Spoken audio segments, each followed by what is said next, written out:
Welcome to my YouTube channel Detective Diaries. I hope you all are fine. So let's start today's story, which is based on a true incident.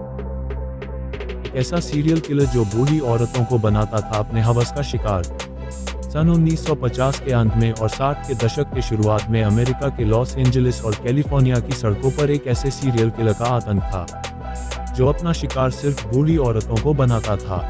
ये serial killer पहले उनका बलात्कार करता और फिर निर्ममता से उनकी हत्या कर देता। इस सीरियल किलर का इतना आतंक था, बूढ़ी महिलाएं घर से निकलने से घबराती थी।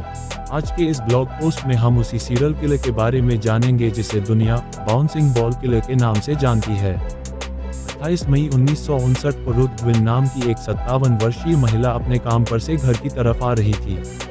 दोपहर का समय था। अचानक पेड़ के पीछे छिपा एक व्यक्ति बाहर आता है जिसके हाथ में एक मोटा डंडा होता है। उस व्यक्ति ने अचानक रुथ के ऊपर हमला कर दिया जिससे रुथ बुरी तरह घायल हो गई। उसके बाद उस व्यक्ति ने रुथ को बालों से पकड़कर घसीटते हुए पार्किंग एरिया में ले आया और फिर उसके साथ बलात्कार किया। रुथ की चिल्लाने की आवाज़ कुछ लोग सुन लेते हैं। जब वे लोग उसके करीब आते हैं तो वह व्यक्ति उनके आने की आवाज़ सुनकर वहां से भाग जाता है। रुथ को हॉस्पिटल ले जाया गया मगर कुछ समय बाद उसने दम तोड़ दिया। रुथ के ऊपर 7 साल पहले भी हमला हुआ था। जब वह किसी काम से बाहर जा रही थी तो एक कार में सवार व्यक्ति ने उसे जबरन अंदर बैठाने की कोशिश की। रुथ ने उसका विरोध किया और जब वह भागने लगी तो उस व्यक्ति ने पीछे से उसके पीठ में गोली मार दी, लेकिन रुथ उस घटना में बच गई। पर रुथ आज इतनी भाग्यशाली नहीं थी। हालांकि यह घटना उस किलर से संबंधित नहीं जिसकी हम यहाँ बात कर रहे हैं। रुथ की हत्या के 8 महीने बाद 29 जनवरी 1960 को अमांडा रॉकफेलो 73 नाम की महिला की गला दबाकर हत्या कर दी गई और उसकी लाश उसके घर से कुछ ही दूरी पर मिली। फिर 10 फरवरी 1960 को एनकोटर 60 नाम की महिला की हत्या तब कर दी गई जब वह चर्च जा रही थी। 2 मई 1960 को अल्मायरा मिलर 74 नाम की महिला का उसके घर में बलात्कार किया गया और फिर उसे भी जान से मार दिया गया। 13 मई को अपार्टमेंट मैनेजर एल्वा ग्रीन 60 की उसके फ्लैट में हत्या और लूटपाट की गई। जांच में पता चला कि उसके साथ भी बलात्कार किया गया था। 20 जून को ग्रे से वूड की भी हत्या कुछ इसी तरह ही गई। इन सभी हत्याओं से पुलिस बहुत परेशान हो चुकी थी। उनके ऊपर दबाव बढ़ता जा रहा था, लेकिन उनके पास हत्यारे से जुड़ा कोई भी सबूत नहीं था। इसी बीच 26 जून 1960 को एक और हत्या हो गई। मर्सिडीज लैंगरोन 72 की उसके घर में बलात्कार किया गया और फिर चादर से गला दबाकर उसकी हत्या कर दी गई। लेकिन इस बार हत्यारा स्पष्ट रूप से देखा गया।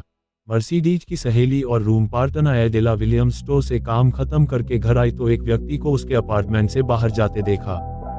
वह व्यक्ति एक अश्वेत था जिसकी लंबाई 6 फीट के आसपास थी।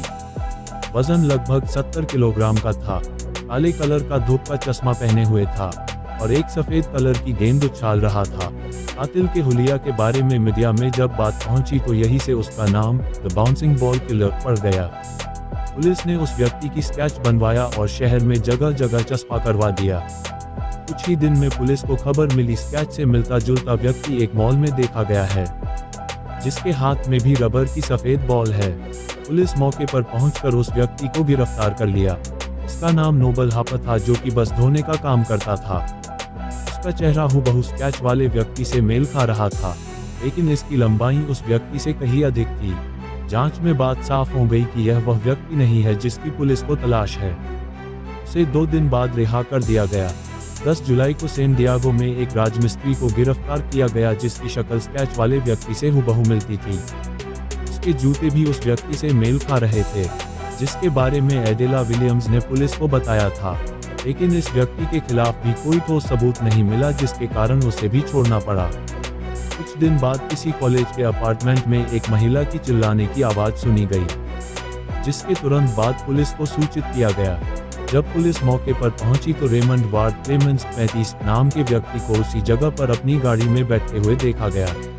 पुलिस ने उसे गिरफ्तार कर लिया और आसपास की जगहों की तलाशी ली गई तो नीना की थरोन 19 नाम की महिला की लाश पुलिस को मिल गई जिसकी हत्या गला दबाकर की गई थी।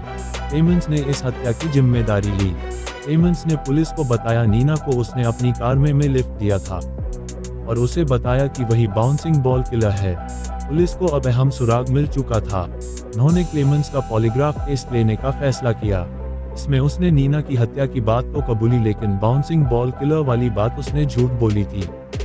नीना के कत्ल का दोष क्लेमेंस के ऊपर लगा और उसे उम्र कैद की सजा मिली। लेकिन पुलिस को जिस सीरियल किलर की तलाश थी वह भी उनकी गिरफ्त से दूर था। संदेह के आधार पर कुछ और व्यक्तियों को गिरफ्तार किया गया, लेकिन सबूतों की कमी के कारण उन्हें भी छोड़ना पड़ा।